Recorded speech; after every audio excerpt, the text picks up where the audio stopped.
রাতটা ছিল অস্বাভাবিক নিস্তব্ধ। আকাশে চাঁদ ছিল, কিন্তু আলো ছিল না, যেন আলোও ভয়ে লুকিয়ে গেছে। একজন লোক কবর থেকে উঠে দাঁড়িয়ে আছে, তার চোখ বিস্ফোরিত, মুখ বিকৃত, শরীর কাঁপছে। এই লোকটাই দুনিয়াতে ছিল খুব সম্মানিত, বড় ব্যবসায়ী, প্রভাবশালী, সবাই তাকে ভয় পেত। কিন্তু আজ আজ সে সবচেয়ে অসহায়। সে ছিল সুদখোর, সে ছিল ঘুষখোর, সে ছিল চাঁদাবাজ, আর মানুষের কাছ থেকে টাকা নিয়ে ফিরিয়ে দেয়নি। দুনিয়াতে সে বলতো, সবাই করে, আমি করলে দোষ কি? টাকা না হলে চলে, পাওয়ার থাকলে নেবেই। কিন্তু কবরের ভেতরে ঢোকার পর সব হিসেব বদলে গেছে। কবরের প্রথম আযাব। কবর বন্ধ হতেই অন্ধকার নেমে এলো। হঠাৎ কবর সংকুচিত হতে লাগলো। হাড় একটার সাথে আরেকটা ঢুকে যাচ্ছে। সে চিৎকার করে উঠল, আল্লাহ, একটু সময় দাও, টাকা ফেরত দেব। কিন্তু সময় শেষ। হঠাৎ দুই ভয়ঙ্কর ফেরেশতা হাজির, তাদের চোখে আগুন, কণ্ঠে বজ্রের গর্জন। প্রশ্ন করা হলো, তুমি মানুষের হক নষ্ট করেছো কেন? সুদ খেয়েছো কেন? ঘুষ নিয়েছো কেন? জোর করে টাকা আদায় করেছো কেন? সে কথা বলতে পারছে না, জিহ্বা শক্ত হয়ে গেছে।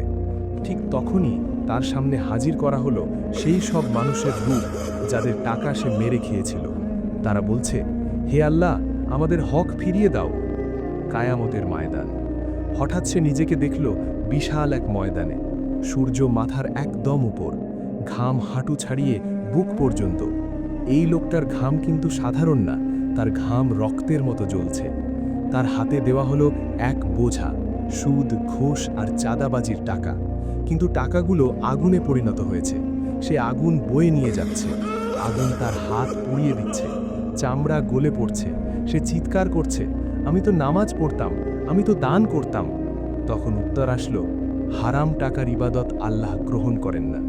সুদখোরের ভয়ঙ্কর শাস্তি। তার পেট হঠাৎ ফুলে উঠল, এতটাই ভারী যে সে হাঁটতে পারছে না। সে পড়ে যাচ্ছে, আবার উঠছে। চারপাশে লোকেরা তাকে পদদলিত করছে। এক ফেরেশতা বলল, এরা হলো সুদখোর। যেভাবে দুনিয়াতে তারা মানুষের রক্ত চুষেছে, আজ তাদের পেট ভরে আগুন। ঘুষখোরের আযাব। তার মুখে গলানো হচ্ছে গরম ধাতু।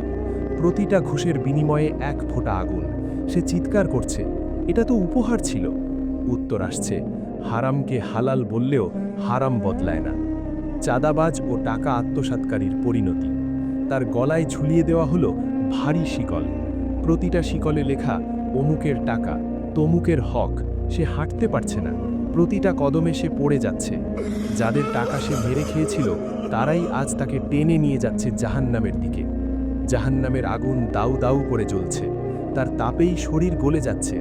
সে শেষবারের মতো চিৎকার করে বলছে, দুনিয়াতে ফেরত পাঠাও, একবার সুযোগ দাও। কিন্তু আসমান থেকে ঘোষণা আসে, আজ আমলের দিন না, আজ ফলাফলের দিন। আর তখনই তাকে ছুঁড়ে ফেলা হয় আগুনের মধ্যে। এই গল্প কারো কল্পনা না, এটা আল্লাহর ন্যায় বিচারের বাস্তব চিত্র।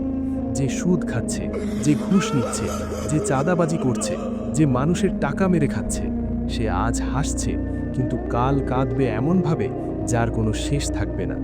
এখনো সময় আছে, টাকা ফেরত দাও, হারাম ছেড়ে দাও, আল্লাহর কাছে তওবা করো।